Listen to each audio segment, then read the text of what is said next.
नमस्कार मंडळी, मनीषा's किचनमध्ये तुम्हा सर्वांचं खूप खूप स्वागत आहे। मी अर्पिता घेऊन आली आहे तुम्हा सर्वांसाठी एक नवीन रेसिपी आणि अशाच नवीन रेसिपी बघण्यासाठी मनीषा's किचनला नक्की सबस्क्राइब करा आणि बेल आयकॉनवर क्लिक करा। जेव्हा कधी मी नवीन रेसिपी अपलोड करेन त्याचं नोटिफिकेशन तुम्हाला येईल आणि तुम्ही एक देखील व्हिडिओ मिस नाही करणार। चला रेसिपीला सुरुवात करूया। आज आपण गव्हाच्या पिठापासून बिस्किट बनवणार आहोत। त्यासाठी सगळ्यात आधी एक प्लेट घ्यायची आहे, मग त्यावर गाळणी ठेवायची आहे। पीठ चाळायची चाळण वगैरे कोण काही देखील घेऊ शकता तुम्ही। आता मी त्यामध्ये 1 कप गव्हाचं पीठ घालत आहे। मी हे बिस्किट गव्हाच्या पिठापासून बनवत आहे म्हणून गव्हाच्या पिठाचा वापर केलेला आहे। अगोदर गव्हाचं पीठ चांगलं चाळून घ्यायचं आहे। तुम्ही मैद्याचे देखील बनवू शकता किंवा अर्धा गव्हाचं पीठ व अर्धा मैदा देखील यूज करू शकता। मी फक्त गव्हाच्या पिठापासून बनवत आहे म्हणून गव्हाच्या पिठाचा वापर केलेला आहे। जर तुम्ही चॅनलवर नवीन असाल तर चॅनलला सबस्क्राइब करा आणि बेल आयकॉनवर क्लिक करा। जेव्हा कधी मी नवीन रेसिपी अपलोड करते त्याचं नोटिफिकेशन तुम्हाला येईल आणि तुम्ही एक देखील व्हिडिओ मिस नाही करणार। बघू शकता गव्हाचं पीठ चांगलं चाळून झालेलं आहे। गव्हाचं पीठ चाळूनच घ्या, विदाऊट चाळून यूज करू नका। आता त्यामध्ये चवीनुसार मीठ घालायचं आहे, ओवा घालायचा आहे क्रश करून। बघू शकता अशा प्रकारे चोळून घालायचा आहे। थोडंसं जिरं देखील घालायचं आहे, ऑप्शनल आहे। जर तुम्हाला जिऱ्याचा फ्लेवर आवडत असेल तर घाला, नाही तर स्किप केलं तरी चालेल। थोडंसं तेल घालायचं आहे, तुम्ही तूप देखील घालू शकता। मी तेल घातलेलं आहे। आता मिक्स करून घ्यायचं आहे। तूप किंवा तेल बटर काही देखील गरम करून नाही घालायचं, नॉर्मलच घालायचं आहे। बघू शकता चांगलं तेल पिठाला चोळून घ्यायचं आहे। पिठाच्या एक कणाला तेल लागलं पाहिजे। बघू शकता तुम्ही अशा प्रकारे चोळून घ्यायचं आहे। गरम करून तेल तूप घालू नका, नाही तर खूप कडक बिस्किट होतील।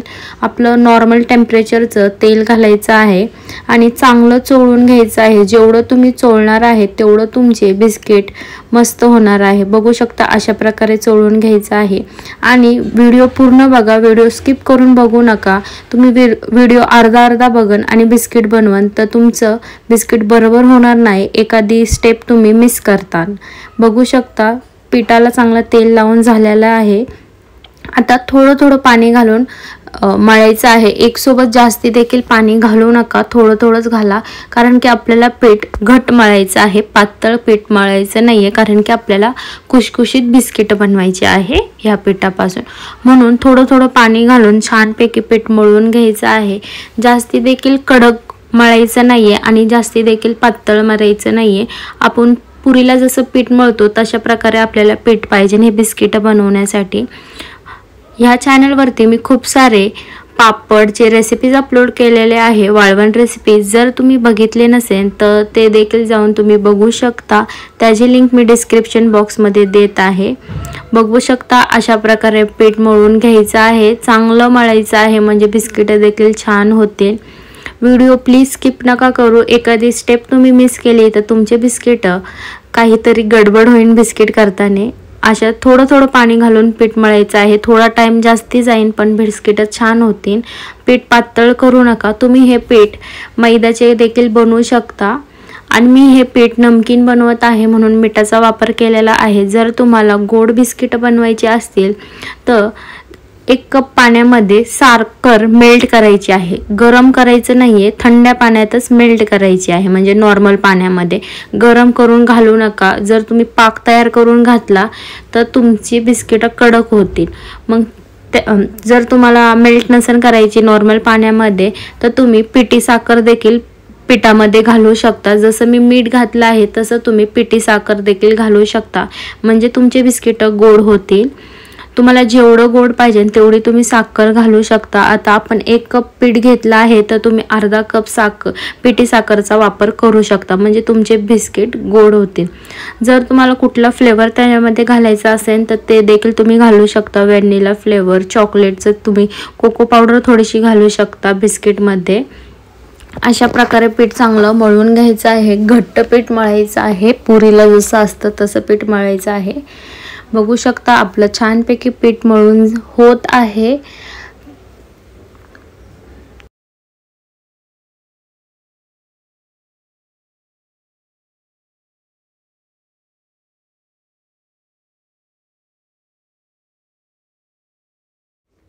बघू शकता छान पीठ मळून झालेलं आहे.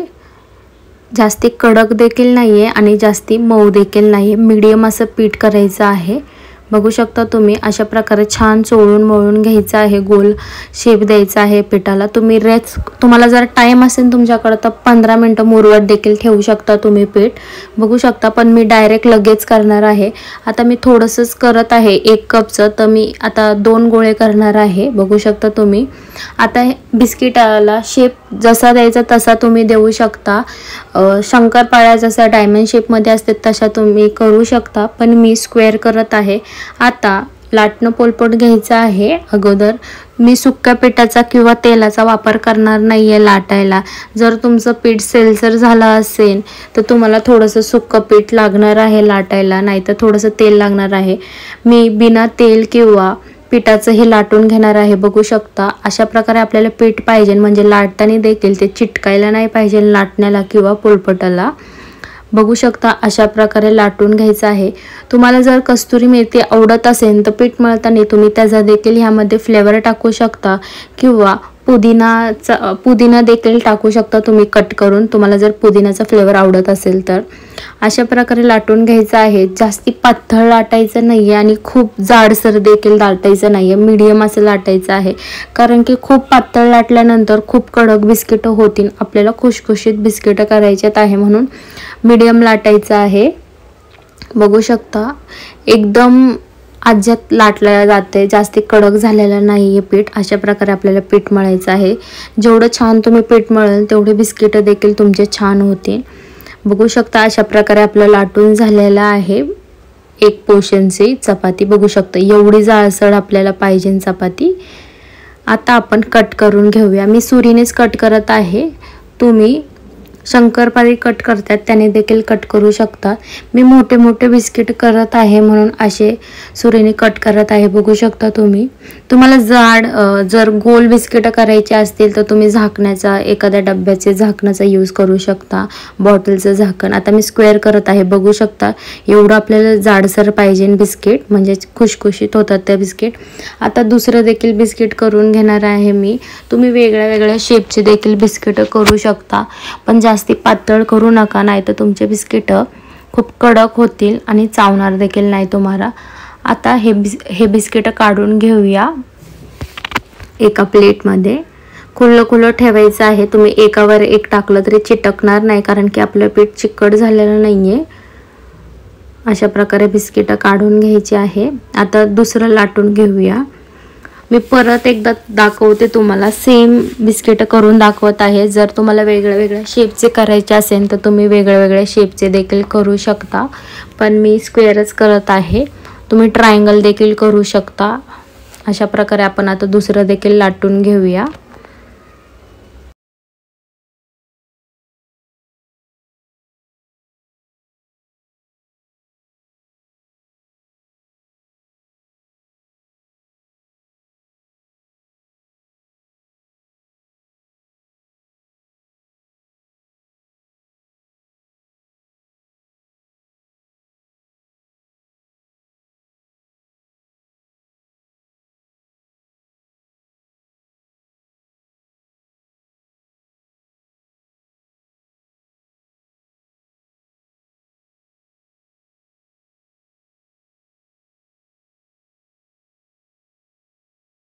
दुसरी चपाती देखील लाटून झालेली आहे. बघू शकता. आता कट करून घेऊया. मी अगोदर जो शेप काढला आहे तोच शेप देत आहे मी. तुम्ही वेगळा देखील देऊ शकता. बघू शकता अशा प्रकारे कट करून घ्यायचं आहे सुरीच्या मदतीने. आता सगळे बिस्किट करून झालेले आहे. अशा प्रकारे बिस्किट होतात. जास्ती थिक देखील नाही आणि पातळ देखील नाही, मीडियम असे लाटून घ्यायचे आहे. त्यावर देखील डिपेंड करतं आपलं बिस्किट कसं तयार होतं. खूप पातळ लाटलं की खूप कडक होईल आणि चावणार देखील नाही. मीडियम लाटायचं आहे आणि खूप जास्ती जाड लाटलं की ते फ्राय होणार नाही, कच्चं राहीन आतनं. अशा प्रकारे आपले सगळे बिस्किट करून झालेले आहे. आता बिस्किट फुलायला नाही पाहिजे, म्हणजे तेलामध्ये टाकल्यानंतर पुरीगत व्हायला नाही पाहिजे. आता अगोदर तुम्ही बघू शकता एवढं थिक पाहिजे. आता आपण ह्या बिस्किटांना खड्डे पाडणार आहे, म्हणजे फुलायला नाही पाहिजे. मी काटा चम्मचचा यूज केलेला आहे, तुम्ही सुरीने देखील करू शकता, काही हरकत नाहीये. अशा प्रकारे तुम्हाला हवं त्या देऊ शकता, तुम्ही एकदा देखील करू शकता. मी 3 वेळा करत आहे, बघू शकता. अशा प्रकारे सगळ्या बिस्किटांना खड्डे पाडून घ्यायचे आहे, म्हणजे बिस्किट फुलणार नाही. जर तुम्ही असे खड्डे पाडले नाहीये, सुरीने देखील पाडू शकता. जर तुम्ही पाडलेच नाही तर तुमची पुरी तयार होईल, अशी फुलून जाईल ती चपाती. जे काय आपण बिस्किट बनवले आहे ना ते फुलून जाईल, म्हणून फुलायला नाही पाहिजे. म्हणून अशा प्रकारे खड्डे पाडून घ्यायचे आहे सगळ्या बिस्किटांना. तोपर्यंत एका साईडला तेल देखील गरम व्हायला ठेवायचं आहे. तेल आपल्याला कडकडीत गरम नाही करायचं आहे, मीडियम तेलामध्येच फ्राय करायचं आहे. एकदम स्लो फ्लेमवर फ्राय करायचं आहे, म्हणजे आपले बिस्किट कुरकुरीत होतात. जर फास्ट फ्लेमवर फ्राय केलं तर तुमचे बिस्किट काळे देखील होतील, आतनं कच्चे देखील राहतील. म्हणून बघू शकता एवढं गरम आपल्याला तेल पाहिजे. आणि मीडियम फ्लेम, तेल गरम झालं ना थोडंसं तर गॅसचा फ्लेम स्लो करायचा आहे आणि एकदम स्लो फ्लेमवर हे बिस्किट फ्राय करून घ्यायचे आहे, म्हणजे बिस्किटाचा कलर देखील काळपट होत नाही, अजून आतनं शिजले देखील जातात. अशा प्रकारे सगळे बिस्किट आपण त्यामध्ये टाकून घेऊया. बघू शकता थोड्या वेळाने एकदा मिक्स करून घ्यायचं आहे. बघू शकता स्लो फ्लेमवर फ्राय केले ना बिस्किट खूप छान होतात आणि कलर देखील डार्क येत नाही बिस्किटांवर, म्हणजे असा ब्राऊन डार्क कलर. बघू शकता तुम्ही. अशा प्रकारे मीडियम फ्लेमवर फ्राय करायचे आहे. आपले बिस्किट फ्राय करून झालेला आहे, सुंदर असा कलर आलेला आहे. असा कलर आला की बिस्किट काढून घ्यायचे आहे, बिस्किट, कारण की त्याची कुकिंग प्रोसेस चालू असते, कारण की ते गरम असतं. ते अजून डार्क कलर होतात जेव्हा आपण बाहेर काढतो तेलामधनं. म्हणून असा कलर आला की आपण बिस्किट तेलामधनं बाहेर काढायचे आहे. अशा प्रकारे आपल्या गव्हाच्या पिठाचे खूप हेल्दी असे बिस्किट तयार होतात आहे. तुम्ही नक्की ट्राय करा आणि तुमच्या मुलांना देखील द्या. हे बिस्किट कसे झाले आहे हे कमेंट बॉक्समध्ये नक्की सांगा. हा व्हिडिओ तुमच्या फ्रेंड्स फॅमिली सोबत शेअर करा. पुन्हा भेटूया अशाच व्हिडिओ सोबत. आता तुम्हाला मी तोडून सुद्धा दाखवते, म्हणजे तुम्हाला कळेल बिस्किट कसं झालं आहे. बघू शकता तुम्ही.